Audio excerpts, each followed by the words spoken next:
welcome to the Speaking Podcast. You can find all our episodes on speakingpodcast.com. We're also on BitChute and YouTube, a Speaking Podcast. We also have the Awakening Podcast, Meditation Podcast, Learn Polish Podcast, and the new Crypto Podcast, and all can be found on roycotton.com. And you would think that my guest would be shocked with all my podcasts, because most people go, oh, I'm not this guy, because Graham has done over 1,000 podcasts himself.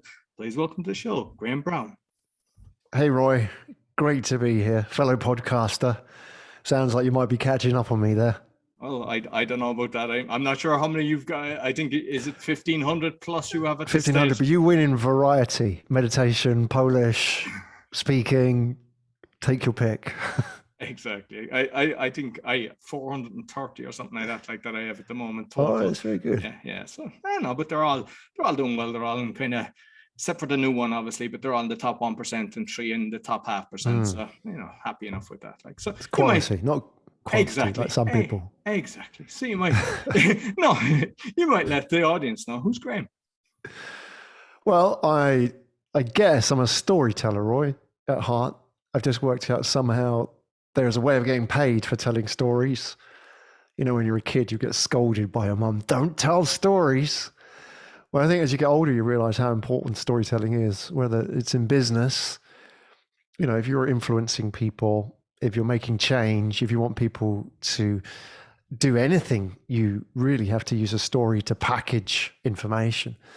The problem is a lot of people are good at data and information, but not so good at the storytelling part.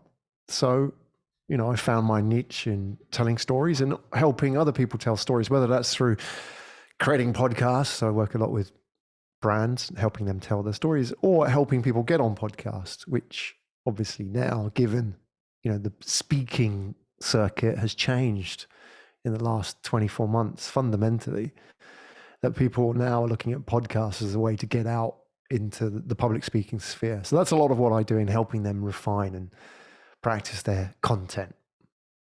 Excellent. And I suppose, a lot of people after the third episode, they throw in the towel. Everybody's motivated at the start to want to get going. And yeah, it's a shame. The pod fade. The pod fade. Exactly.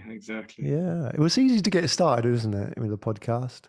The hard part is the enthusiasm and keeping it going. A lot of it has to do with the fact that they don't have a real business case for doing a podcast. Just a bit of fun, which is fine. You've got the intrinsic motivation of doing a podcast because it's good fun. You meet people, we get to have a chat. That's all good if that's your motivation. But I think the harder part is the constant creative overhead of having to think about what am I going to talk about next, which is a challenge, right? And if you're running a business, a lot of your creative energy goes into the business. And then if you're thinking about what am I going to do for episode 4, that starts to get hard because you really need to not be thinking about that. That's why, with the guesting part, you get on other people's podcasts and speak there. Really, the content is set up for you. So that way it takes a bit of the creative overhead out of it, of that sort of challenge that people have in thinking about what do I do next. Exactly. And I know that you've been on over 100 other podcasts, and how do you find that? Because I've set up a system. Obviously, people do a checklist and a whole lot. And obviously screen guests, make sure that I'm getting quality. But I know I've been on the shows as well. And sometimes prior to being on, they're asking me, okay, so what tell me about yourself kind of thing. So have you experienced that, or what's your kind of... Oh yeah, various degrees. I think the good thing, Roy, is let's go back 3 years to where we are now as a comparison, that the level of professionalism in podcasts is definitely improved. Everybody was kind of starting out recording off iPhones or recording off laptop mics. And I think now people have got up the learning curve technically. And so the other part then is the content. What people started off as a passion project, they suddenly realized it's hard to build an audience.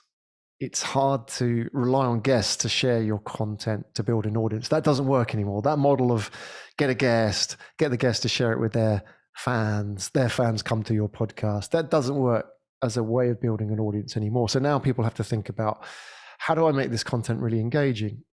So a big part of that, Roy, is onboarding, getting people to sync with your messaging. If you talk about these core topics, how do you make sure that your guests are going to reinforce and build on that, because the key now is like, how do you, if somebody listens to this podcast, what's going to make them listen to the next podcast? If they're my fans, unlikely they're going to follow through. So you have to kind of keep that narrative going. And this is a big challenge. I think that whereas now people have learned the technical aspects of podcasting, the next level is the content. How do you make this sticky? How do you get people coming back? How do you build an audience? And obviously, if you're in the top 1%, as you claim, Roy, then I believe that you've cracked it. Listen notes, whether that's true or not. Well, it's true. I checked you out. It's good. It's all good with Roy. So he's obviously knowing his stuff. And that's the point, isn't it? That, what differentiates you and the other guys is the fact you've got this kind of narrative going through your series, and that keeps people interested. No, I like the kind of speaking podcast to, just help people. And what's strange is because, I've done over 100 and there's 110 up, but there's probably 130 plus that have been recorded. Every single person brings something different to the table. And you would never think that so much changes, or everyone has their own kind of structure for everything, workshops, keynotes, whatever. And it's brilliant because you'll take on board, I like this style, not that style. And, you're always benefiting from it. And that's what I enjoy about it. Well, one thing I liked about your podcast when I did my research on it is that you're speaking to a specific audience, which is missing in a lot of podcasts. Let's think about it. If you had a radio show, or if you listen to a radio, we're of an age where we remember radio being a thing in people's lives, right? That you heard the radio DJ speak to you. He would always say you. He would never say the audience or you guys. He would always say you. And that's one thing radio did really well, because that's sort of 100 years of radio history, that they would always engage people. They knew exactly who their audience was. They knew what their pain points were. They knew how old they were, what their names were. I even knew radio DJs that would cut out pictures and stick it on the microphone. So they would speak to that person as if that person was actually there in the room. And that engagement is really important. And you think about it, like when you do this podcast, you're speaking to that person, you're talking to their problems. Like, okay, I want to build my public speaking persona or my business, or I want to get out there and get over my fears of stage fright. Or, you can see some of the episodes you've talked about dealing with those kind of barriers people have to speaking, right? So you're speaking to a specific avatar. But if you look at a lot of podcasts, Roy, and I'm sure you've seen this and you've been on them and I've been on them, a lot of people don't know who their avatar is. And that's what's the missing part in that stage too, isn't it? Like, it's okay to do a podcast, producing a podcast is easy, getting easier, but promoting it is getting harder because people don't know who they're talking to. And I look at yours and you can see that consistency in the narrative is that this is for a specific person solving a specific problem. Yeah, exactly. And it's always great to have a niche.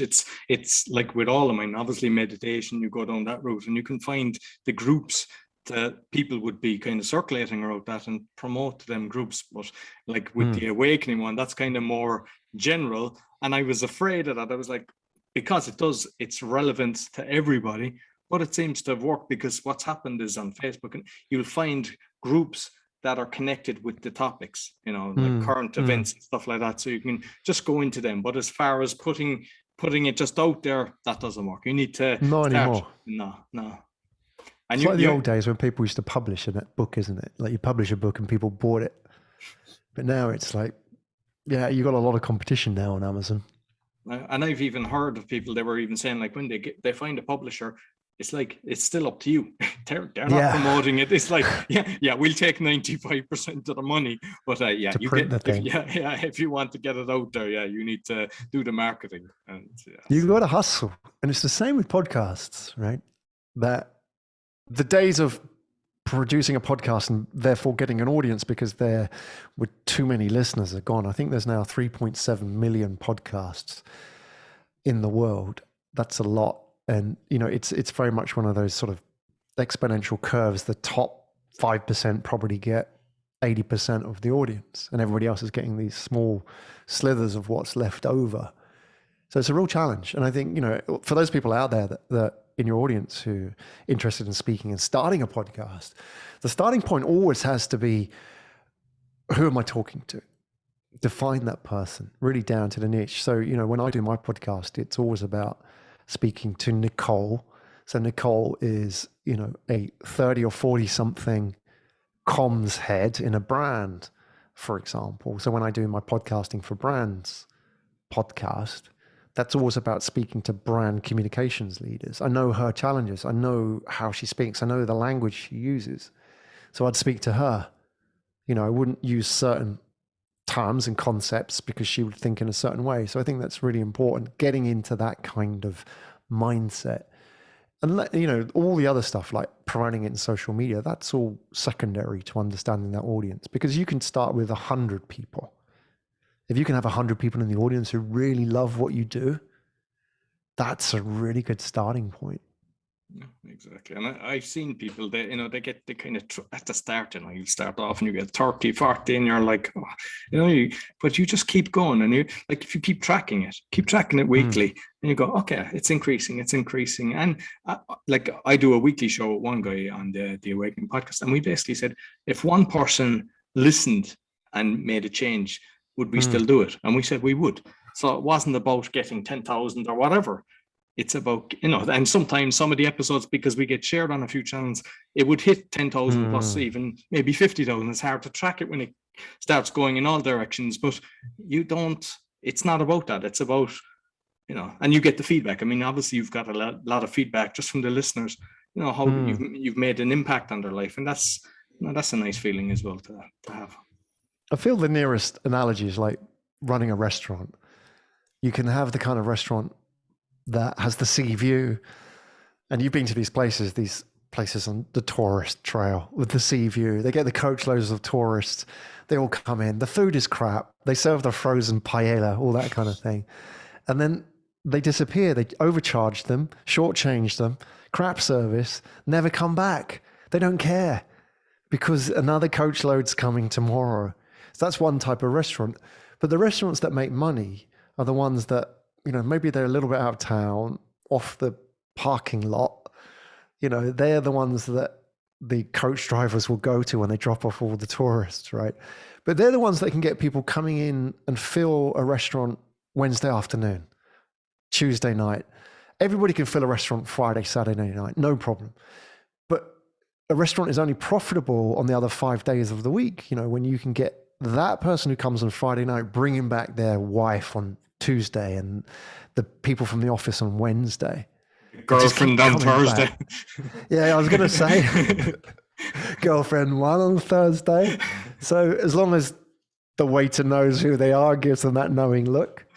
So that's how you build, isn't it? It's that organic. And it's the same with like a podcast, growing an audience. You can start with 30, but if you can get 2%, 5% repeat week on week, that compounding really, really pays off.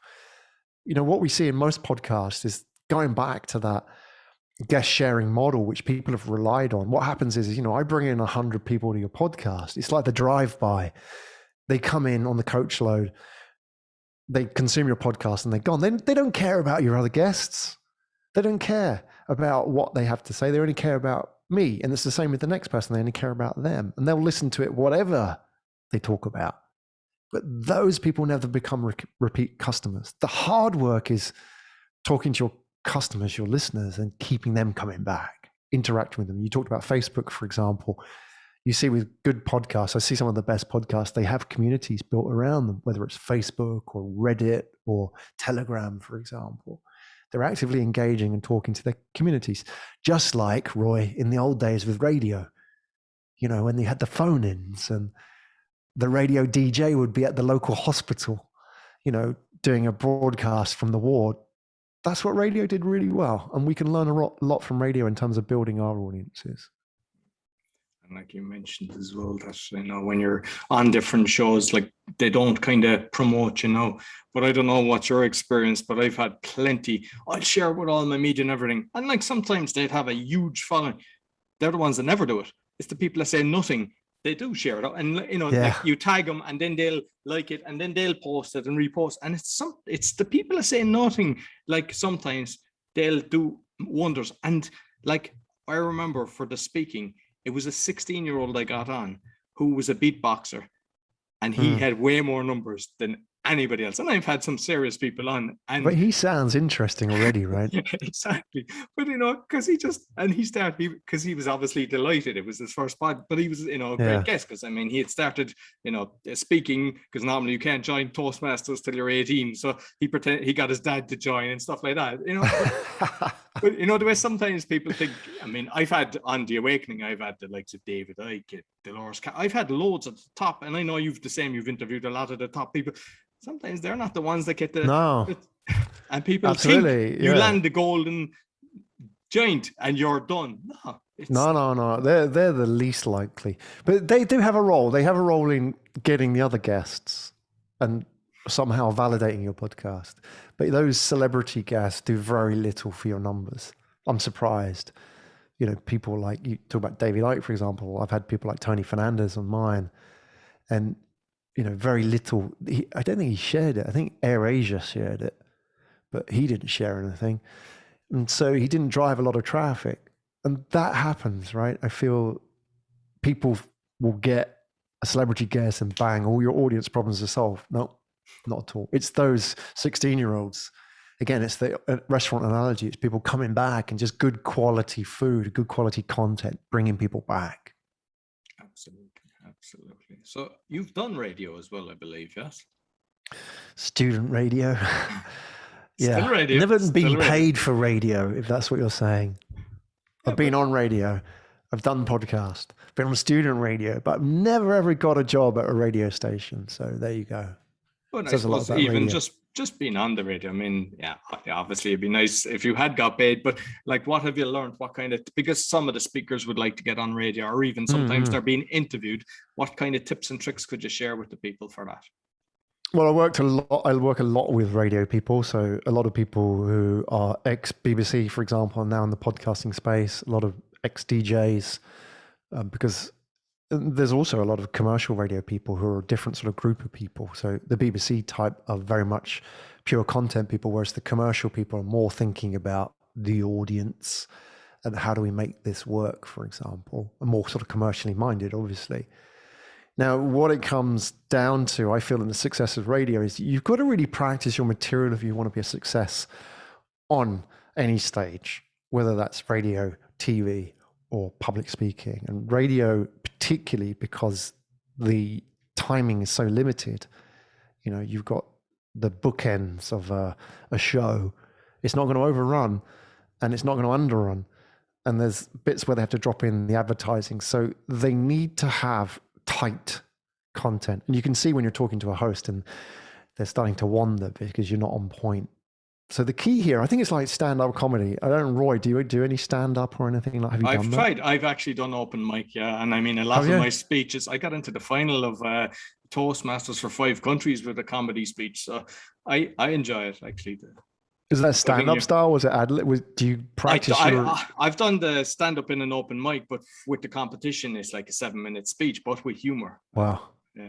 That scares the hell out of me, stand-up. I've got a lot of respect for stand-up comedians. And I think it's like public speaking in the sense that nobody was born funny, that every comedian has on the face of what you see as somebody who's very funny and spontaneous. Behind that, thousands of hours of refinement, thousands of hours of unfunny sketches, thousands of hours of stuff that bombed that you never see because it doesn't make the public sphere.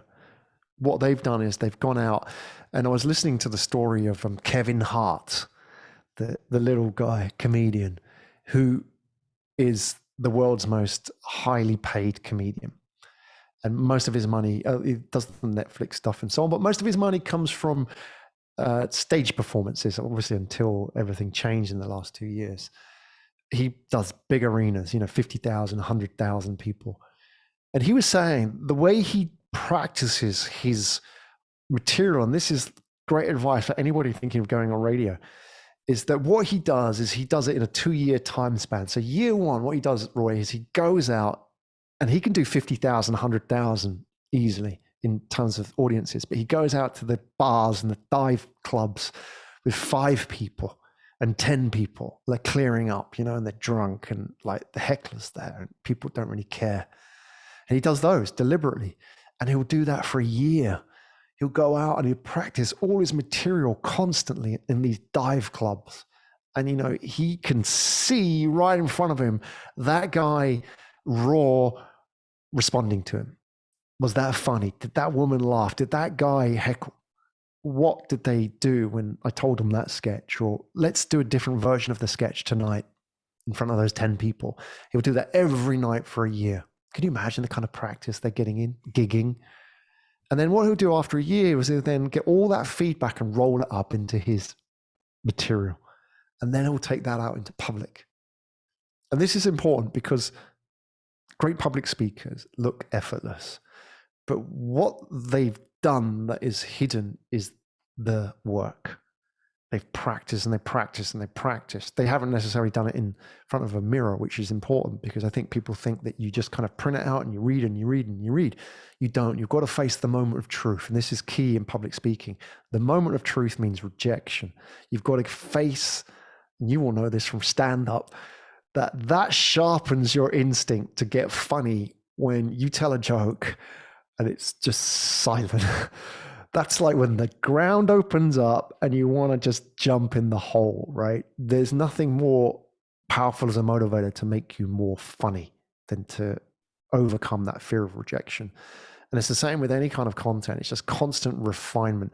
So I would say to anybody, you know, if you're thinking of going on radio, speaking on stage, is that one of the things really works is to focus on scenes. Think of, for example, you know, I just told you the Kevin Hart scene. That's something that I haven't told just tonight spontaneously. I've told that before, you know, over a drink, over a coffee. I've written it. I've related that to people in different formats. It's something I've practiced. So practice these bricks, these scenes in your content and constantly refine them. So, you know, maybe I practiced Kevin Hart for the first time tonight and it bombed. You're like, oh, I don't really get that. The audience kind of didn't resonate with it. But I can read from the feedback whether or not that works and then kind of refine it and try a different version of it and so on. So practice these scenes, practice writing them, practice them on podcasts. And then, you know, when you get good, take them to the bigger stages. Absolutely. And like I do a lot of live shows. I do kind of at least one weekly. But I tell people, because some people, they panic on that. I started doing a load of interviews in Pakistan. Now I've 2% of my audience is from Pakistan because I've been on a load of shows. And they know they're all live. They use StreamYard. There's a guy, Rihan Alawala. He's set up this institute where he's getting all these different people to try to do live interviews with people around the world.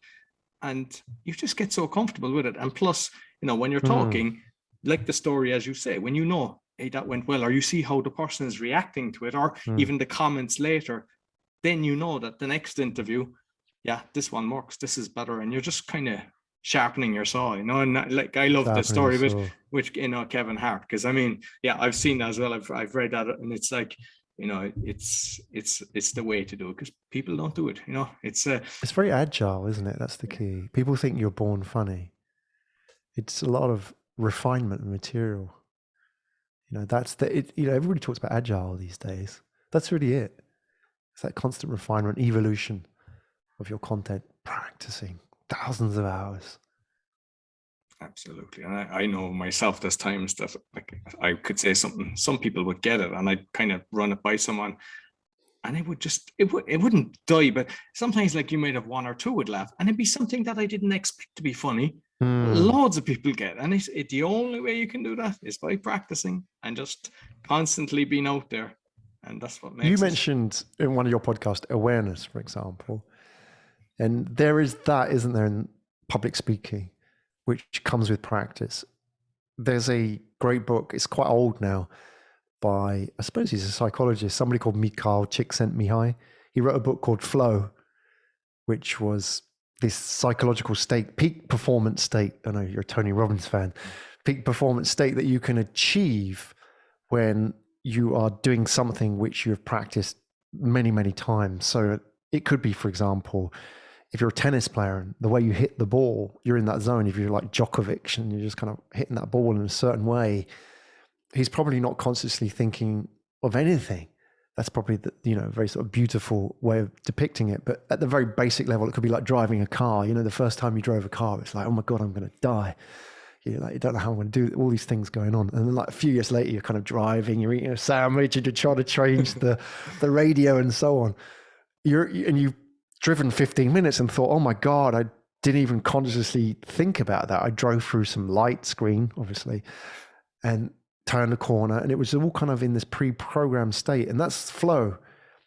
And when we do something which we practice thousands of times, we can achieve flow because we're almost consciously in autopilot. And then we have this meta-awareness, which I'm aware of in public speaking and being on stage, for example, where you're a little bit nervous because you're always going to have that. But like you say, Roy, you're reading that person's reaction to that thing that you said, and one or two people maybe laughed at it. And in that sort of fight or fright mode, which you would have been in the beginning, you wouldn't take that data in. You would just kind of, oh, thank God I got to the end and didn't die. But when you're in that zone, when you're in flow, you read that and then you like clock it. And then you're talking to that person and you're trying to create a connection with that person in the audience as well. So it really, that's thousands of hours again, getting to that state. But that's really it. And I found that after thousands of hours of podcasting, being in the moment. And that's a very meditative thing. I'm sure somebody like you would appreciate is actually, now it's just about connecting. But I'm enjoying talking to Roy. Oh yeah, we've got an audience here. I'm not even thinking about that now. I'm just thinking about Roy. Yeah, exactly. You're dead right. We go into flow and we forget, but we're talking about the things that they'll benefit from. They know what they're coming from, and we're talking about the thing. But loads of times that happens, that you're just engaging. And like, as I said to somebody, like, even if I'm listening to a podcast, I say I'm a fly on the wall listening in on a conversation. Yeah, and, that's the best, right? And even like, whether you're a guest or a host, not being afraid to indulge. If something's interesting, going there, stay in that moment rather than say, Roy, I've got 20 questions here. Like, just keep them short and I want you to answer the next one. Like, I'm interested, for example, like you've done stand-up, like the thought processes that compel somebody to stand on stage and be funny, the pressure to be funny. I've done thousands of hours of public speaking. I've never stood up and done a comedy sketch. So I'm just curious at what takes you from being a public speaker to a stand-up comedian. There's something which, there's like a glass ceiling which I haven't broken through, which you have, which you've kind of got comfortable with. I'm just curious, what on earth makes somebody want to do that? I suppose it's kind of making people, you're bringing joy. Just to make people laugh, and especially a real belly laugh, that uncontrollable laugh, and just to be able to do that to somebody, it's a great experience. And what I've also done is with the Awakening one, because I'm exposing fraud and corruption, in some of the speeches that I was doing in the Toastmasters, I was doing information, but with humor, because I knew that if I'm giving a speech on that, people are getting down. But if you do it with a bit of humor, they'll remember it more. And they went down well, and I was just testing. I said, this could bomb, this could be terrible. I didn't know how people would react, but they really enjoyed it. And they actually got the message. They were like, did that really happen? Which was the point. And I mean, if you look at another fantastic comedian, JP, like, that's what he's doing. He's getting a message out, but using humor. And I think it's a good way of getting the message, especially in these crazy times. Because a lot of it has to be that you have to have, because I imagine when you deliver a joke, you got to be extremely confident in that joke that it's going to work. If you're kind of like not sure about this, like chatting up a girl, isn't it? You got to, like, if you're not confident, you're going to get eaten alive. Like, you're going to spat out. It's the same with delivering a joke, I suppose. Like, maybe that was my problem of like doing stand-up comedy is that I just never had that complete belief that I could hold it and say, like you say, if you deliver something that's tricky content, difficult subject, somebody who stands up and talks about this, you've got to be 100% behind it. Otherwise, people are going to sense that. They smell the fear, won't they? And then it's just, once you start getting nervous and your voice starts cracking on the jokes, I'm sure you've lost it from that stage. Exactly. And kind of, I know that you speak Japanese and Spanish as well as obviously English. Have you done podcasts on that or spoke on, like, or is it just something kind of for social that with the different languages? Yeah, mainly social. I did have an intention at one point that I could do my own podcast in Japanese, but I feel that doing it in another language, and all credit to people that do it in other languages, it's an amazing achievement, is you've got to have that kind of nuance understanding, which, even in your own language is really hard. That you've got to have those kind of like that control of language, which is, it's almost like writing, isn't it? Like a lot of people can write, but how many people can write, in the same way drawing? If you ask anybody to draw, I'm sure they say they can draw something, a house, but how many people are really good at it? Very small percentage of people. Like even drawing something simple like a car, I'm nearly 50 years old. You ask me to draw a car, it's like the hardest thing in the world. I still draw like a 5-year-old would draw a car with like this kind of like those sort of arches of the wheels, right? Bubble car. And I feel that's the same, in this situation as well, right? It's pretty hard, like to do it in English alone. To do it in another language, I don't know if you could have that kind of control of the nuances. You'd have to be bilingual, I'm sure, to have that kind of level of understanding. You could probably do it in a very informational way, in the same way you could read or you could portray information, but to have that kind of subtleties, even comedy or connection, or that ability to just be really confident in your own language, I don't know how people do it in another language. I haven't seen many people actually do that, so that's interesting. And like I've seen some people as well, they ask that are fluent in, say, Spanish and English, and they want to then do the podcast in both languages, as in, 1 week English, 1 week Spanish. And I recommend that they set 2 separate ones, because their audience isn't going to be the same and they'll only confuse them. I mean, you've got a lot more experience and a lot more podcasts. What's your thoughts on that? I've seen it on the corporate side. So a bank, for example, that I work with has both German and English speaking clients, and they would mix it up, and you could see the audience numbers like being hit by it.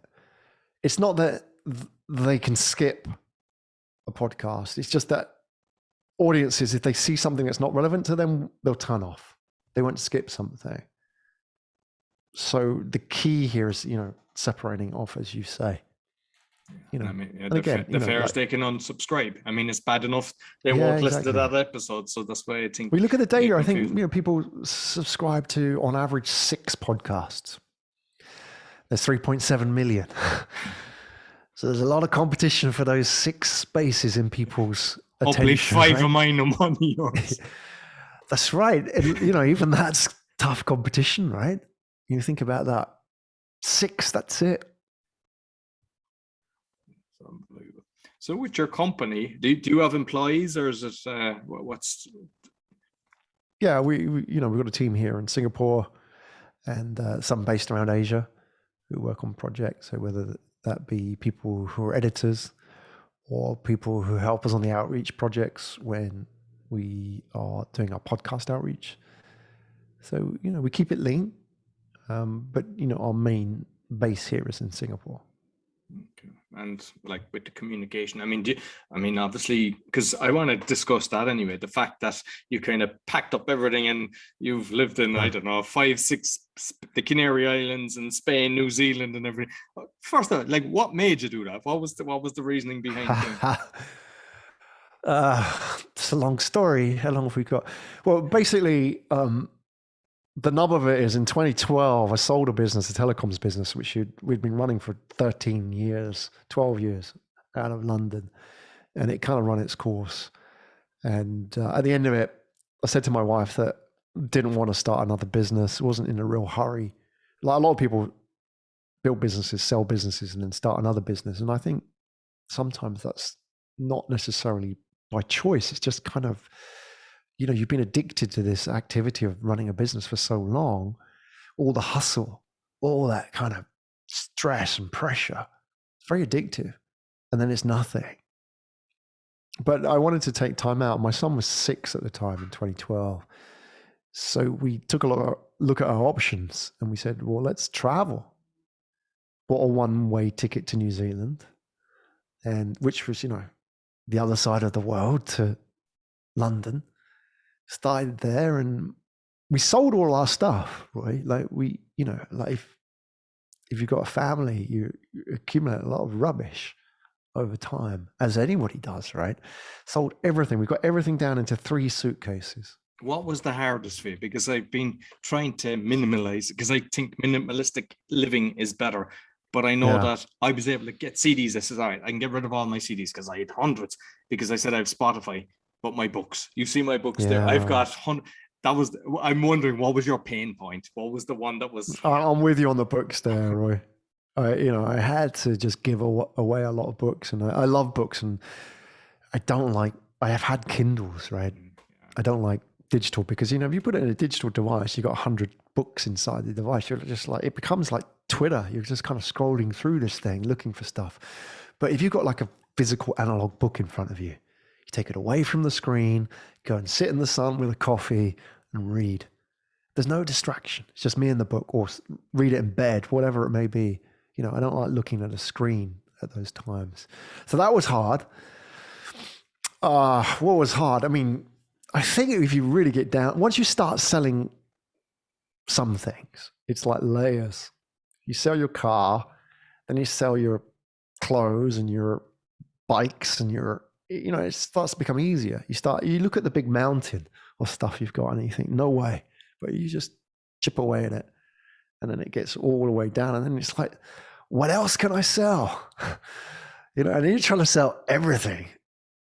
You get it right down. I mean, I wouldn't do it now, but back then, decluttering was an amazing experience. I think what it teaches you, Roy, really what's important.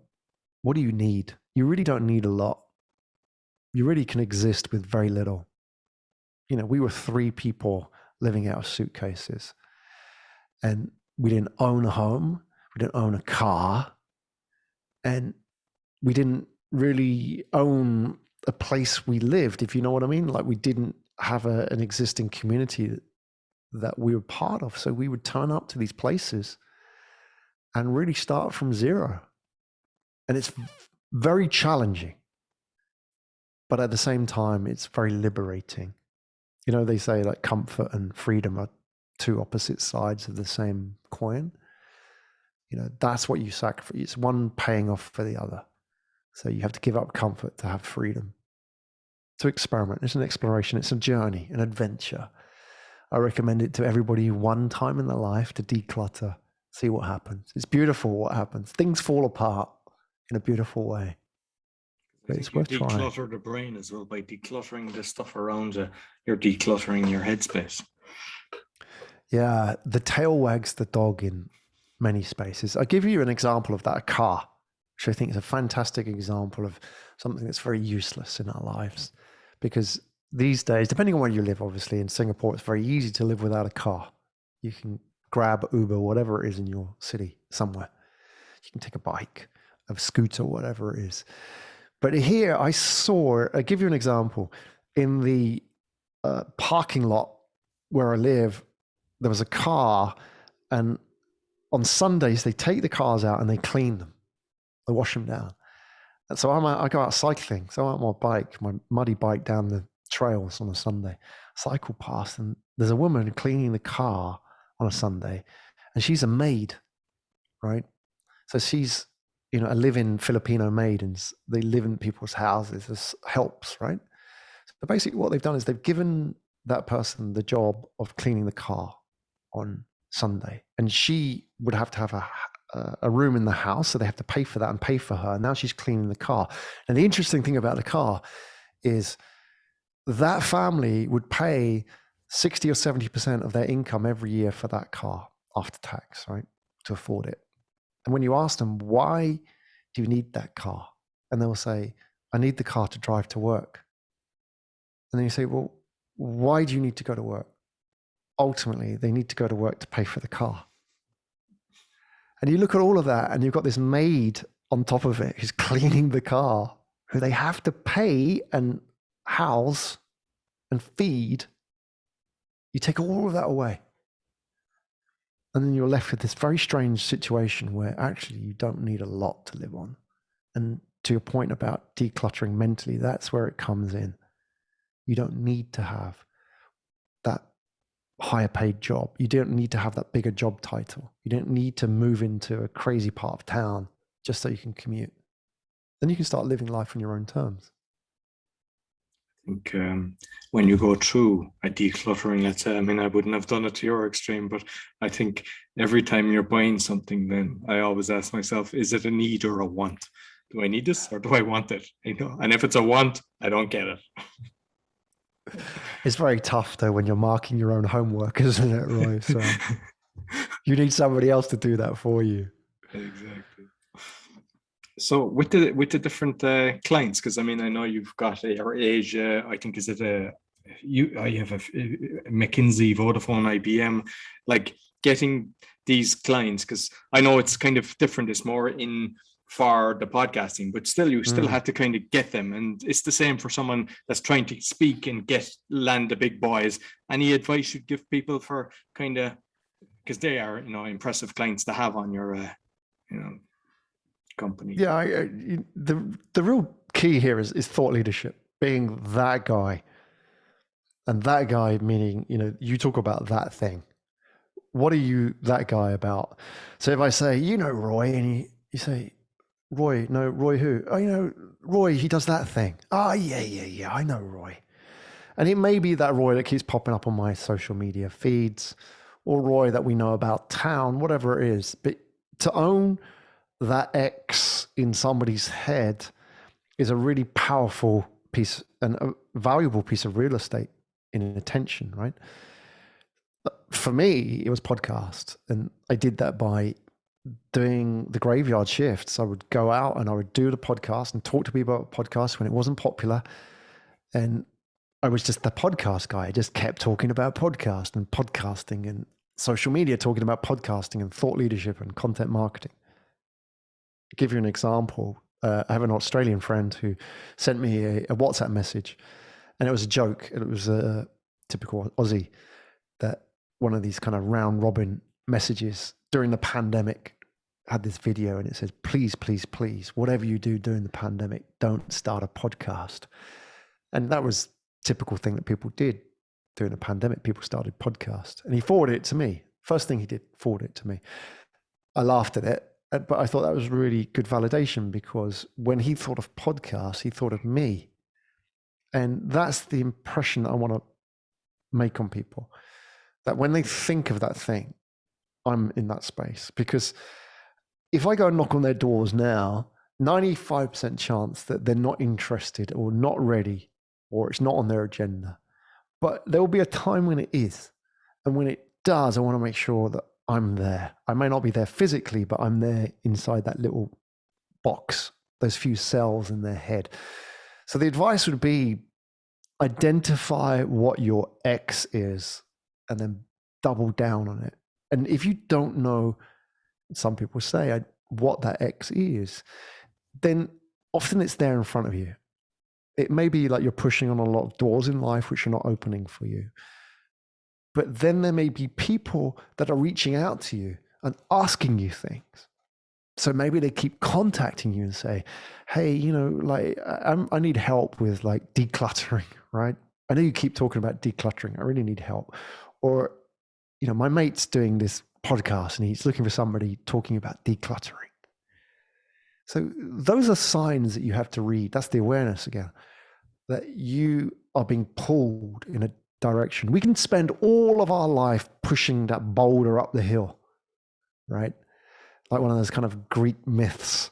But you can push you can let it roll. And the way to do that is to go with the flow. What are people pulling you for, right? And once you identify that signals, because we all have an aura, don't we? I'm not getting spiritual, I'm not getting metaphysical, but I believe we all have an aura in the sense that we all speak in a certain way and have a certain avatar which resonates with people. Like you may be the kind of guy that attracts certain people into your life. And you seem to have those kind of people around you and they see you in a certain way. And that's been like since you were 15 all the way up to 50. It kind of resonates with everything. You can't change it. You can't, even if you try and be somebody else, they still bring you back to this avatar, which you are. And they see in you, right? And therefore, you may not be conscious or aware of what that avatar is, but people may be telling you that through how they are pulling you in that direction.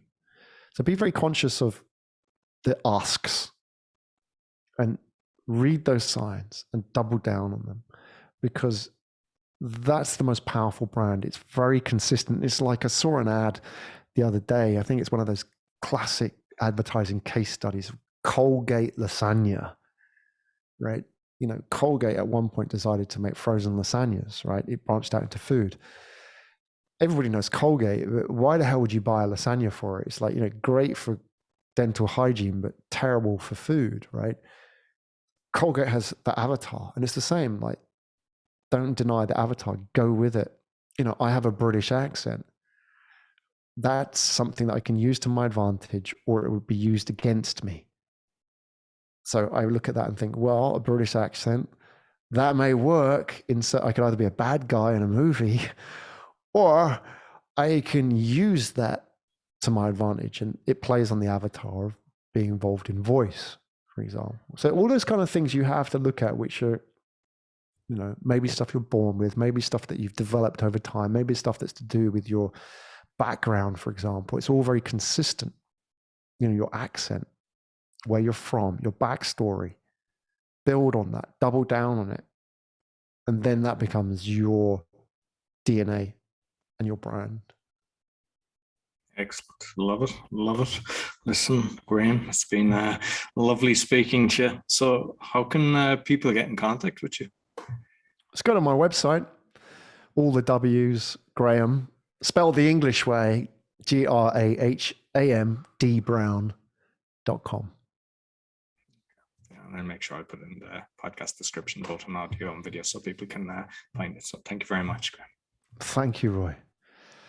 Yeah, it was great. It's good speaking to you. You too.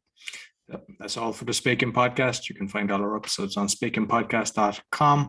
We're on BitChute, we're on YouTube. Be sure to give us a thumbs up, 5-star rating. It all helps. Share with a friend. Until next week, take care.